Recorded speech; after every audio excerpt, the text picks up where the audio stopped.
مرحبا بالمدرب مصطفى والشريف. مرحبا بخصوص يعني اليوم اجريتم مقابله ضد نادي اولمبيك الشيرة، يعني مقابله ديربي السوسي. كيف كتبان لك اليوم المباراه؟ يعني نقطه واحده بمثابه نقطه النقاط في ارضيه بلاد الشيرة.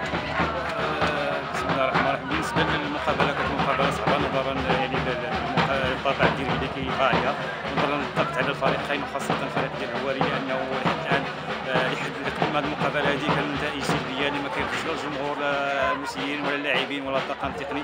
وحاولنا انه نرجعوا الثقه في هذه المقابله هذه، حاولنا انه يكون واحد الانسجام داخل وخارج يعني في رقعه الميدان وخارج رقعه الميدان.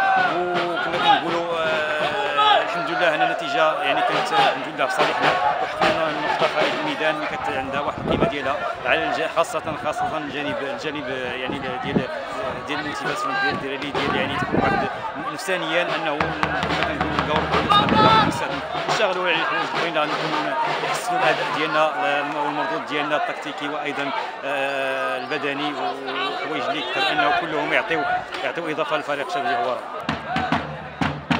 قمت بتغييرات في الشوط الثاني عطات الاكل ديالها مما تسجل الهدف التعادل للفريق الهواري. يعني كيف كتبان لك التشكيله ديال فريق شباب الهواره؟ واش تقدر التشكيله تساير بطوله لما تبقى من البطوله الوطنيه؟ بطبيعه الحال يعني اللاعبين ديال شباب الهواره عندهم لاعبين مزيانين، عندهم لاعبين مخضرمين، لاعبين شباب، وكاين مجموعه اللي قويه اللي خصنا ولا يعني نخلقوا ذاك كما كنقولوا ليسبري دو جروب، نقلبوا ان يعني نلتحموا بيناتنا ونخلقوا واحد الجروب اللي كيكون كيقلب مثلا على الدفاع على القميص ديال الفريق، وايضا على المنطقه والاحساس بالمسؤوليه ديال هذه المجموعه هذه. اما بالنسبه لكل اللاعبين ما كاينش، انا ما كنظنش، وكنشوف انه كلشي قراب، وكنشوف اي واحد ان شاء الله يستاهل المكانه ديالو، وجميع اللاعبين كنشوف ان عندهم واحد المستوى جيد، ناضجين لا على الجانب الذهني وايضا على الجانب الكروي كاين واحد النضج، والحمد لله ان ولينا كنحسوا بديك المسؤوليه، ولينا كنحسوا هاد اللاعبين انه بغاو يعطيو الفريق ديال شباب هواره. ولهذا انا كنشوف مجموعه متكامله، مجموعه اللي يمكن انه تزيد بالفريق الهواري الى الامام ان شاء الله.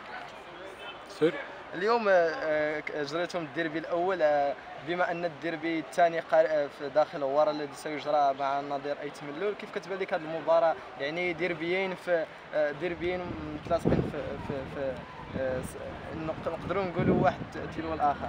بالنسبه لنا حنا كنشوف هذا هو السير بالنسبه للديربي الاخر، لان كنعرفوا ان الديربي حنا داخلين الديربي ونفسانيا ماشي هذوك نتائج ما كاينينش. الحمد لله ان خرجنا بالمقابله بواحد المردود جيد، واحد الاداء جيد للاعبين، كان كلشي مقتنع، رجعت الثقه لبعض اللاعبين، رجعت الثقه للصفوف ديالنا داخل الفريق. ولهذا انا كنشوف ان المقابله الاخرى غتكون يمكن ماشي تكون سهله، وانما غادي نلعبوها بواحد ما تكونش واحد الضغط اكثر كما كان الضغط قبل هذه المقابله هذه، لان كما قلت لك هذه هي السالوت. الحمد لله ان خارجين بنتيجه ايجابيه، وكنتمنى ان شاء الله تكون يعني الانطلاقه الحقيقيه، ما نقولش هذه الانطلاقه ديالنا، ولكن تكون الانطلاقه الحقيقيه ان شاء الله في هواره مع ايت ملول، وان شاء الله نحاول نديروا مقابله كبيره ان شاء الله اللي غتكون ترضي الجمهور لا الهواري لا ديال ايت ملول ولا السوسي عامه. يعني حنا المهم الاهم عندنا والمهم انه هو تحسن المردود ديال الفرق ديالنا، تكون واحد الاداء جيد باش يلقى الجمهور اللي كيجي يتفرج يعني ما يضيعش وقته ويمشي يتفرج في مقابله جميله وكره حديثه، وكره اللي تكون انه تعطي المستقبل الكره السوسيه.